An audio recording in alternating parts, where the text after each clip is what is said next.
Hi എല്ലാവർക്കും ന്യൂമിസ്മാറ്റിക്സിൻ്റെ പുതിയ ഒരു വീഡിയോയിലേക്ക് സ്വാഗതം. ഇന്നത്തെ വീഡിയോയിൽ നമ്മൾ പരിചയപ്പെടാവുന്ന സോളമൻ ഐലൻഡിലെ ഒരു ഗ്രേഡഡ് നോട്ടാണ്. അതായത് $10 ഒരു ഗ്രേഡഡ് നോട്ടിൻ്റെ വാല്യൂ ഡീറ്റെയിൽസും മറ്റു കാര്യങ്ങളുമാണ്. അത്യാവശ്യം ഇപ്പോൾ മാർക്കറ്റിൽ നമുക്ക് നല്ലൊരു പ്രൈസിൽ ലഭിക്കാവുന്ന നല്ലൊരു വാല്യുബിൾ ആയിട്ടുള്ള നോട്ടാണ് ഇന്നത്തെ വീഡിയോയിലൂടെ നമ്മൾ പരിചയപ്പെടാൻ പോകുന്നത്. അപ്പോൾ നിങ്ങൾ എൻ്റെ ഒരു ചാനൽ പുതുതായിട്ടാണ് കാണുന്നതെങ്കിൽ തീർച്ചയായും നിങ്ങൾ എൻ്റെ ഒരു ചാനൽ സബ്സ്ക്രൈബ് ചെയ്യുക. അതുപോലെ തന്നെ നിങ്ങളുടെ അഭിപ്രായങ്ങളും നിർദ്ദേശങ്ങളും എനിക്ക് കമൻറ്റായിട്ട് രേഖപ്പെടുത്തുക. നമുക്ക് ആ ഒരു കറൻസി ഒന്ന് പരിചയപ്പെടാം. സോളമൻ ഐലൻഡിലെ $10 എന്നറിയപ്പെടുന്ന കറൻസി. അപ്പോൾ ഇതാണ് നമ്മളൊന്ന് പരിചയപ്പെടുന്നത് സോളമൻ ഐലൻഡിലെ $10 എന്നറിയപ്പെടുന്ന കറൻസി. അപ്പോൾ ഞാനിപ്പോൾ പരിചയപ്പെടുന്നത് ഗ്രേഡഡ് നോട്ടാണ്. PMCC ഗ്രേഡ് ചെയ്ത 66 ജെം UNC കണ്ടീഷൻ ആയിട്ടുള്ള നോട്ടാണ്. അതായത് 66 ഗ്രേഡ് വരുന്നുണ്ട്. ആ ഒരു ഗ്രേഡഡ് നോട്ടാണ്. അപ്പോൾ സോളമൻ ഐലൻഡിലെ ആ ഒരു കറൻസിയാണ്. അതുപോലെ തന്നെ ഈ ഒരു കറൻസി കൊമമറേറ്റീവ് ഇഷ്യൂ ആണ്. ഈ ഒരു കറൻസിക്ക് ഒരു പ്രത്യേകത ഉണ്ട്. 17ാമത് പസഫിക് ഗെയിംസ് ഹൊനിയാരയിൽ നടന്നതിൻ്റെ ആ ഒരു ഡീറ്റെയിൽസ് വെച്ചാണ് ഈ ഒരു കറൻസി പുറത്തിറക്കിയിരിക്കുന്നത്. അതുകൊണ്ട് തന്നെ ഈ ഒരു കറൻസിക്ക് അത്യാവശ്യം ഇപ്പോൾ മാർക്കറ്റിൽ നല്ലൊരു വാല്യൂ തന്നെ വരുന്നുണ്ട്. ഇനി നമുക്ക് ഈ ഒരു കറൻസിയുടെ മറ്റ് ഡീറ്റെയിൽസും കാര്യങ്ങളൊന്ന് പരിചയപ്പെടാം. അപ്പോൾ നമ്മളിപ്പോൾ പരിചയപ്പെടുന്ന സോളമൻ ഐലൻഡിലെ 17ാമത് പസഫിക് ഗെയിംസ് ഹൊനിയാരയിൽ നടന്നതിനെ പ്രതിനിധീകരിച്ച് പുറത്തിറക്കിയ $10 കറൻസിയാണ്. കൊമമറേറ്റീവ് ഇഷ്യൂ ആണ്. 2023 ഈ ഒരു കറൻസി പുറത്തിറക്കിയിരിക്കുന്നത്. അത് പസഫിക് ഗെയിംസ് നടന്നത് 2023. അപ്പോൾ ആ ഒരു വർഷമാണ് ഇവിടെ മെൻഷൻ ചെയ്തിരിക്കുന്നത്. അതുപോലെ തന്നെ ഈ ഒരു കറൻസിയുടെ വാല്യൂ വരുന്നത് $10 ആണ്. അപ്പോൾ ഇന്ത്യൻ മണിയിൽ ഈ ഒരു $10 വരുന്ന വാല്യൂ ഏകദേശം 101 രൂപയാണ്. 100 രൂപയാണ് വരുന്നത്.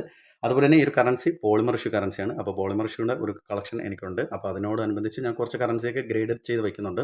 അപ്പോൾ PMC ആണ് ഞാൻ ഗ്രേഡ് ചെയ്യുന്നത്, PMCS. അപ്പോൾ അങ്ങനെ ഈ ഒരു കറൻസിയും ഞാൻ ഗ്രേഡ് ചെയ്തെടുത്തതാണ്. അതുപോലെ തന്നെ ഈ ഒരു കറൻസിയുടെ സൈസ് വരുന്നത് 135 × 66 mm ആണ്.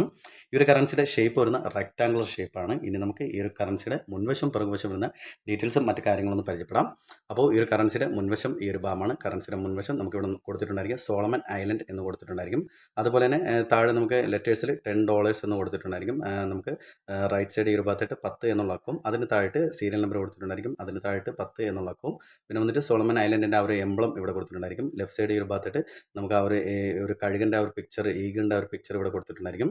അതുപോലെ തന്നെ അതിനോട് ചേർന്ന് തന്നെ ഇവിടെ നമുക്ക് കൊടുത്തിട്ടുണ്ടായിരിക്കും 2023 പസഫിക് ഗെയിംസ് സോളമൻ ഐലൻഡ് എന്നുള്ള ആ ഒരു ഡീറ്റെയിൽസ് നമുക്ക് ഇവിടെ കൊടുത്തിട്ടുണ്ടായിരിക്കും. അതിന് താഴെ CBSI എന്നുള്ള ഇംഗ്ലീഷ് ലെറ്ററും കൊടുത്തിട്ടുണ്ടായിരിക്കും. താഴെ ഈ ഒരു ഭാഗത്തായിട്ട് ലെഫ്റ്റ് സൈഡ് ഈ ഒരു ഭാഗത്തായിട്ട് $10 ആ ഒരു 10 എന്നുള്ള അക്കം കൊടുത്തിട്ടുണ്ടായിരിക്കും. അപ്പോൾ ഇത്രയും കാര്യങ്ങളാണ് ഈ ഒരു കറൻസിയുടെ മുൻവശം വരുന്ന ഡീറ്റെയിൽസ്. ഇനി നമുക്ക് ഈ ഒരു കറൻസിയുടെ പുറകുവശം നോക്കാം. കറൻസിയുടെ പുറകുവശം ഈ ഒരു ഭാഗമാണ്. കറൻസിയുടെ പുറകുവശം നമുക്ക് സെൻറ്ററായിട്ട് തന്നെ സോളമൻ ഐലൻഡ് എന്ന് കൊടുത്തിട്ടുണ്ടായിരിക്കും. അതിന് താഴെ കുറച്ച് ഗെയിംസിൻ്റെ ഒരു പിക്ചർ ഇവിടെ കൊടുത്തിട്ടുണ്ടായിരിക്കും. നമുക്ക് ഇവിടെ നോക്കിയാൽ മനസ്സിലാവും. ലെഫ്റ്റ് സൈഡ് ഈ ഒരു ഭാഗത്തായിട്ട് പസഫിക് ഗെയിംസ് സോളമൻ ഐലൻഡ് എന്നുള്ള ഡീറ്റെയിൽസും 2023 എന്നുള്ള ഒരു വർഷം ഇവിടെ കൊടുത്തിട്ടുണ്ടായിരിക്കും. അപ്പോൾ ഇതിലൊരു എംബ്ലോക്ക് കൊടുത്തിട്ടുണ്ടായിരിക്കും. നമുക്ക് ഇതിനെക്കുറിച്ചുള്ള കൂടുതലായിട്ടുള്ള ഡീറ്റെയിൽസ് അറിയണമെങ്കിൽ ന്യൂമിസ്റ്റ എന്ന് പറയുന്ന ആപ്ലിക്കേഷനിൽ നോക്കിക്കഴിഞ്ഞാൽ കുറച്ചുകൂടി ഡീറ്റെയിൽസ് ആയിട്ട് നിങ്ങൾക്ക് മനസ്സിലാക്കാൻ പറ്റുന്നതാണ്. ലെഫ്റ്റ് സൈഡ് ഈ ഒരു ഭാഗത്തായിട്ട് 10 എന്നുള്ള അക്കം ഇവിടെ കൊടുത്തിട്ടുണ്ടായിരിക്കും. ഈ ഒരു ഗെയിംസിന് താഴെയിട്ട് ഇംഗ്ലീഷ് ലെറ്റേഴ്സിൽ $10 എന്ന് കൊടുത്തിട്ടുണ്ടായിരിക്കും. ഈ ഒരു ഭാഗത്തായിട്ട് നമുക്ക് ആ ഒരു ഈഗിളിൻ്റെ ഒരു പിക്ചറും 10 എന്നുള്ള അക്കം അതിനോട് ചേർന്ന് തന്നെ കൊടുത്തിട്ടുണ്ടായിരിക്കും. ഏറ്റവും മുകൾ ഭാഗത്തായിട്ടും താഴെയായിട്ട് 10 എന്നുള്ള അക്കം കൊടുത്തിട്ടുണ്ടായിരിക്കും. അപ്പോൾ ഇത്രയും കാര്യങ്ങളാണ് ഈ ഒരു കറൻസിയുടെ മുൻവശം പിറകുവശം എന്ന ഡീറ്റെയിൽസ്. ഇനി നമുക്ക് ഈ ഒരു കറൻസിയുടെ വാല്യൂ നോക്കാം.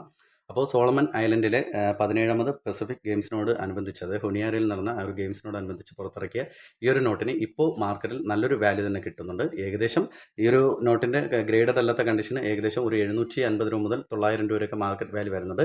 ചിലപ്പോൾ നമുക്ക് അതിലും കുറഞ്ഞ് നമുക്ക് കിട്ടാൻ ചാൻസ് കൂടുതലാണ്. മാർക്കറ്റ് വാല്യൂ അനുസരിച്ചാണ് ഈ ഒരു കറൻസിയുടെ വില കൂടുന്നതും കുറയുന്നതും. അതുപോലെ തന്നെ ഈ ഒരു കറൻസി ഗ്രേഡഡ് കറൻസിയാണ്.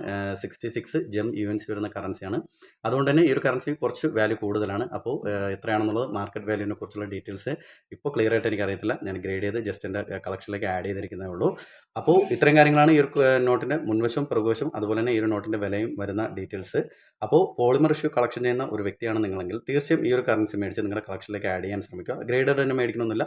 സാധാരണ ഈ ഒരു കറൻസിയുടെ നോർമൽ കറൻസി കിട്ടുവാണെങ്കിൽ തീർച്ചയായും നിങ്ങൾ മേടിക്കുക, നിങ്ങളുടെ കളക്ഷനിലേക്ക് ആഡ് ചെയ്യുക.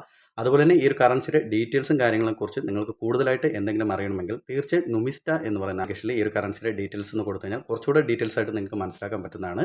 അപ്പോൾ നിങ്ങൾക്ക് കുറച്ചുകൂടെ ഈ ഒരു കറൻസിയുടെ കാര്യങ്ങളും കുറച്ച് ഡീറ്റെയിൽസും കുറച്ചുകൂടെ അപ്ഡേറ്റ് ആയിട്ട് നിങ്ങൾക്ക് മനസ്സിലാക്കാൻ പറ്റും. അതുപോലെ തന്നെ നിങ്ങളുടെ കളക്ഷനിലൊക്കെ ഈ ഒരു കറൻസി ഉണ്ടെങ്കിൽ നിങ്ങൾ തീർച്ചയായും എൻ്റെ കമൻറ്റ് ബോക്സിൽ കമൻറ്റ് ചെയ്യുക. അതുപോലെ തന്നെ നിങ്ങൾക്ക് എൻ്റെ ഒരു വീഡിയോ ഇഷ്ടമായെങ്കിൽ നിങ്ങൾ എന്നെ തുടർന്ന് സപ്പോർട്ട് ചെയ്യുക. എൻ്റെ ഒരു ചാനൽ സബ്സ്ക്രൈബ് ചെയ്യുക, ലൈക്ക് ചെയ്യുക. നിങ്ങളുടെ അഭിപ്രായങ്ങളും നിർദ്ദേശങ്ങളും എനിക്ക് കമൻറ്റായിട്ട് രേഖപ്പെടുത്തുക. അപ്പോൾ അടുത്തൊരു വീഡിയോ ആയിട്ട് വരുന്നവരെ ബൈ ബൈ.